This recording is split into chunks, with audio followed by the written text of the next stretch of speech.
स्थान राजाओं के पास दिए गए थे और जहां कहीं वो जाता था परमेश्वर उसके साथ रहता था, उसका स्थान उसका ऊंचा होता था, फेवर उसकी लाइफ पे रहता था और इस कारण वो व्यवस्था को जानता था। और जब इजरायली छूटकर वापस आए उसने समझाया कि देखो तुम्हारे पापों ने क्या किया, तुम्हारे राजाओं के पापों ने क्या किया, तुम्हारा सब कुछ उजाड़ दिया, अब तुमने तौबा की है, देखो फिर से खुदाबंद ने तुम्हें अच्छे अगुए दिए और तुम्हें यहां भेजा है, अब सुधर जाना। वो कहते हम सुधर जाना नहीं, हम सुधरे हूं, बोलो करना क्या है। यानी इतना बड़ा डिसीजन तब उन्होंने लिया, सब कुछ खुदाबंद के वचनों के अनुसार वो करने के लिए अब तैयार थे, क्योंकि उन्हें मालूम था कि चाहे मैं जहां मर्जी छुप जाऊं, कहां भाग जाऊंगा, किधर चला जाऊंगा, कहां चला जाऊंगा, खुदाया तेरी रूह तो मैं पला ना सके किधर जाऊं।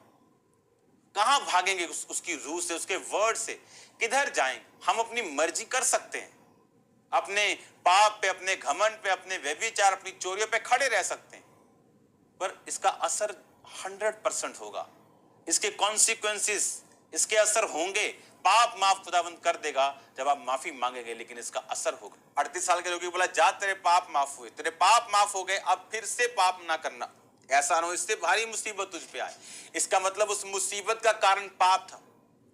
पाप सिर्फ शारीरिक रोग नहीं, पाप एक आपको रिड्यूस करने के लिए, उसका परिवार उसको छोड़ के जा चुका था, पाप के कारण उसका शरीर खत्म हो चुका था, फाइनेंशियल हालत बुरी थी। अगर अच्छी होती तो वो बंदे दिहाड़ी पे ले लेता, कि ले भी 1000 रुपया रोज का, यही रहना। जब स्वर्गदूत उतरे पानी में, तूने अगर मेरे को पहले उतार दिया, लाख रुपया इनाम। देखो कोई सोएगा भी नहीं, लेकिन उसके पास पैसा भी नहीं था, शरीर भी नहीं था, घर भी नहीं था, रिश्तेदार भी अब नहीं थे। रीजन क्या था?